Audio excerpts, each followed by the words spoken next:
investments at a level never before seen.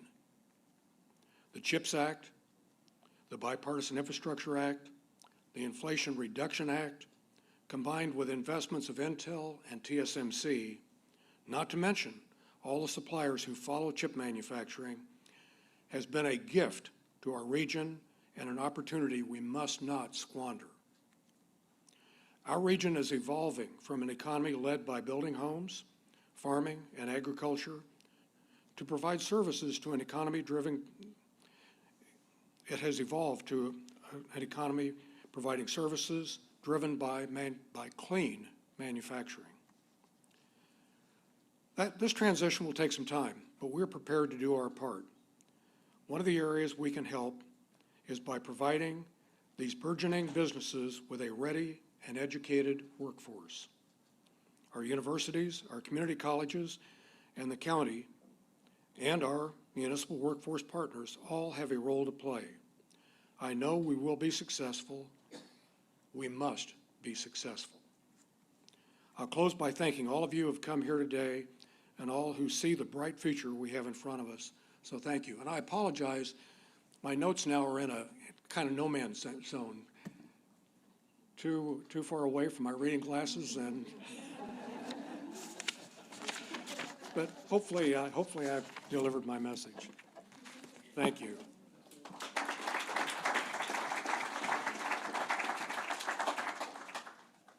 Please welcome Mayor of Mesa, Arizona, John Giles. Thank you. My comments really echo what Chairman Sellers said a moment ago. Our experience at the municipal level was very similar to what has been described by Chairman Sellers through the pandemic. We have, of course, tried to think back 4 years ago when we were confronted with this challenge. We were all very, very scared. I can remember some experiences that will stay with me my whole life from that period of time, seeing empty grocery store shelves and going to food distribution events and seeing elderly people with underlying health conditions wrapped around a food distribution event. We were very scared. We didn't know what the future held, but very grateful for the strong partnership that was developed during those trying times with the federal government. We used our COVID relief money similar to the county, addressing some of the basic needs, housing and food insecurity. And we were nervous that coming out of that experience, the economic impact of that experience was going to be devastating. Strangely, our community, because of the investments that we had made in infrastructure in Mesa, and particularly in and around our airport, we experienced some of the best years of our history when it came to economic development. We literally had many not Fortune 500 companies, Fortune 100, Fortune 50 companies coming to our community, making multi-billion-dollar investments. And when they did that, they looked at us and said, if we make this investment in your community, do you have the talented people that will walk into these buildings and bring them to life? So one of the lessons of the pandemic in our community was the importance of workforce development. And so I know that's been the theme of your visit this weekend, Madam Secretary. And I hope you can tell that this is we think that we have put this at the top of our agenda. We have some strong partnerships with the county, with our community college district, with our K-12 districts, where we have really changed the paradigm of how we are doing workforce development, beginning at the high school level. We have internships and apprenticeships, and I'm proud of the way that we've responded. The pandemic was a horrible tragedy for all of us. We lost 1 million people. Our children experienced significant learning deficits. What a shame. How do we compound that tragedy if we don't learn from the lessons of that tragedy? And again, I think one of those lessons is that we need to change the way that we do education, and we need to change the way we do workforce development. So I think this is a good example of a place to showcase that learned lesson. Again, Madam Secretary, we are grateful for the federal government's commitment to Maricopa County and to Mesa, Arizona. We share that commitment for making this area a showplace to show how the rest of the country how to respond to these types of challenges, and appreciate you coming and letting us share our story with you. So thank you very much.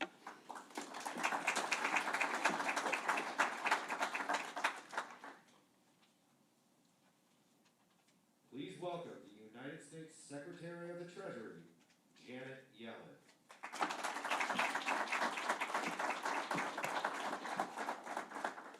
Well, first, thanks to everybody for being here today. It's good to be in Mesa with Chairman Sellers and Mayor Giles to highlight what we're seeing at this American Job Center and across the country. Over the past 3 years, the Biden administration has driven an historic economic recovery. Economic growth is strong. The labor market is also remarkably healthy. We've created over 15 million jobs since the start of this administration, and the unemployment rate has been below 4% for the longest stretch in over 50 years. Real wages, that's wages after adjusting for inflation, have increased over the past year, and household median wealth is also up by 37% between 2019 and 2022. Families are putting their accumulated savings and extra income back into the economy, and we've seen other signs of strength too, like the record number of small business filings. Inflation has also come down significantly since its peak, though the President and I know that the costs of key household expenses are still too high, so we're taking action. We've capped insulin costs for Americans on Medicare at $35 a month and are fighting to keep health insurance premiums low. The Inflation Reduction Act is enabling investments that will lower energy costs, and we remain committed to making housing more accessible and affordable. But today I'd like to focus on one aspect of our economic agenda that's contributing to the progress we've made and will continue to make. I'll speak to the work we're doing to equip all Americans, whether or not they have college degrees, with the skills they need to get good jobs and fuel growth in key industries. Over the past few decades, opportunity in America had become too concentrated on the coasts and in wealthier communities. Some communities had never gotten the investment they deserve. Others had been left behind. And it's been too hard to get a good job, especially for Americans without college degrees. In the 1970s, 3 out of 4 jobs required at most a high school diploma. Now, 2 out of 3 jobs require more than a high school diploma. And this holds back the majority of Americans over 25 who don't have college degrees. President Biden and I know how much having a good job can mean for Americans across the country. A good job means being able to provide for your family instead of struggling to do so. It means not having to make hard choices between putting food on the table and getting health care. It means being able to buy a home or save for your children's education. And the President and I are committed to making getting a good job a reality for more Americans. This matters for the overall economy too. The Biden administration is pursuing an economic agenda focused on fueling growth in strategic industries. Achieving this depends on equipping workers with the right skills to fill the jobs we're creating across the country. Our work started with the American Rescue Plan, which helped rescue the economy from the depths of the pandemic and bring us to where we are today. Workers can experience negative impacts long after a recession is ended. We saw this following the Great Recession, when the long-term unemployment rate took nearly a decade to recover. Many workers experienced lower earnings once they were reemployed. And our administration was committed to preventing this scarring from happening again. So the President took decisive action. The American Rescue Plan helped keep Americans housed, businesses open, and state and local governments resourced. And we made sure American workers were at the center of the recovery. The American Rescue Plan's state and local recovery funds program made historic funding available to every city, state, territorial, local, and tribal government.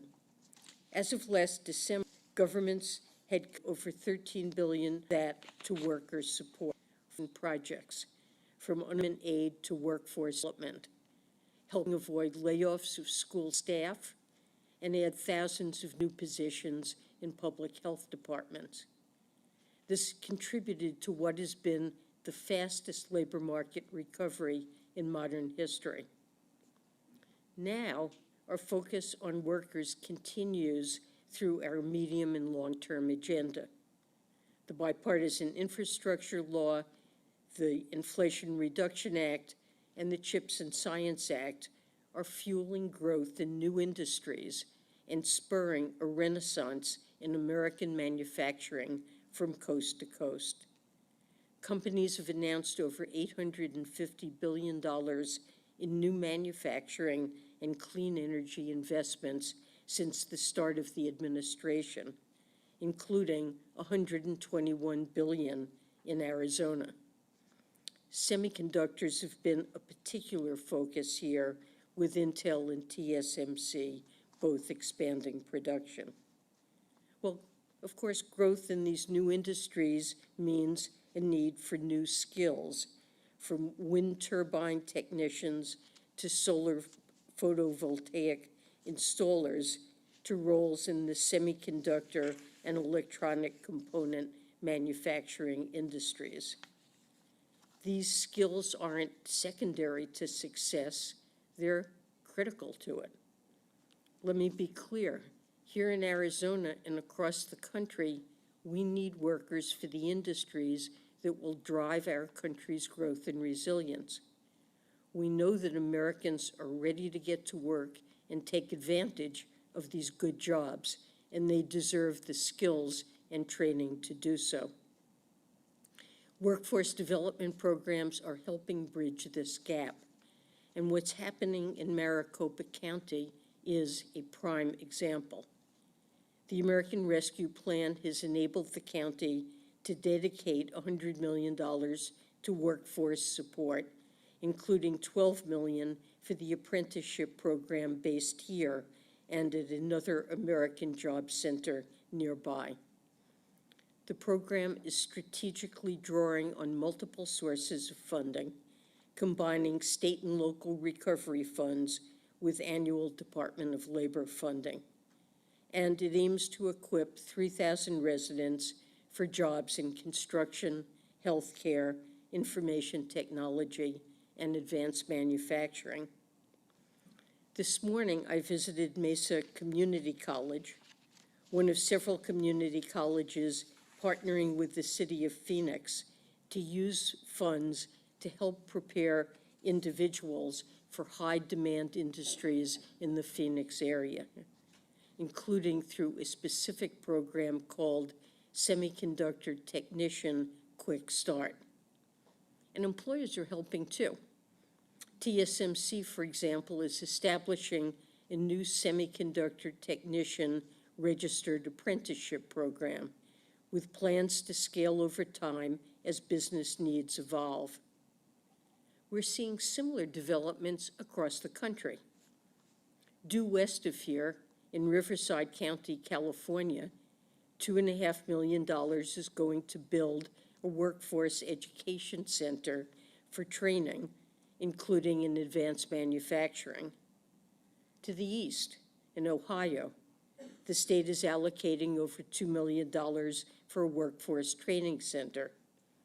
And I started the year by traveling to the Midwest, to Milwaukee, where the American Rescue Plan and additional federal funds are enabling WRTP, Big Step, to expand and modernize its training facility. Across the country, our workforce development efforts also reflect a bedrock value that animates President Biden's long-term economic agenda, namely reaching those who hadn't previously had opportunity. Many ARP-funded workforce development programs pursued targeted outreach efforts to build diverse pipelines. Many provide support for wraparound services that can be crucial for individuals from underserved communities being able to complete training. And we're also focused on creating opportunities that actually make a difference in people's lives, which means making sure the jobs we're creating are good ones that provide a pathway to the middle class. The Inflation Reduction Act's prevailing wage and apprenticeship requirements are key here. Unions matter too. Partnerships with unions can strengthen the link between training and employment, as I've seen firsthand in trips to the International Brotherhood of Electrical Workers facility in Las Vegas and at WRTP Big Step. And union jobs are more likely to be good ones, with wages 10 to 15% higher on average and improved fringe benefits like predictable scheduling. We see these good jobs being created here in Arizona, which ranks among the top 5 states in terms of wages for semiconductor processing technicians.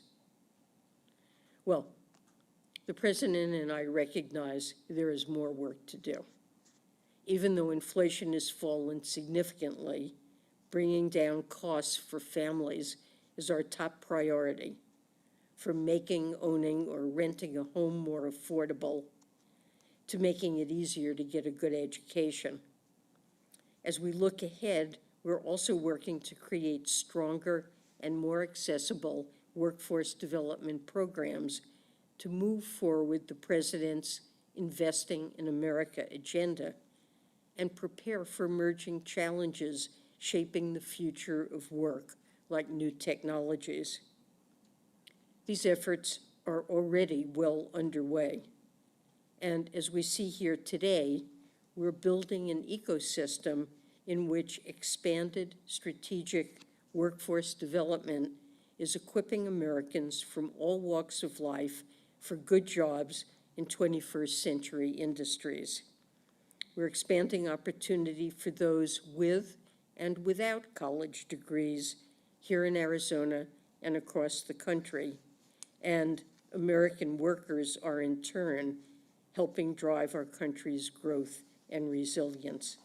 So I want to thank everybody for being here today, and thank you for telling me so much about the efforts that you have. They're so impressive. It's been wonderful to see. Thank you.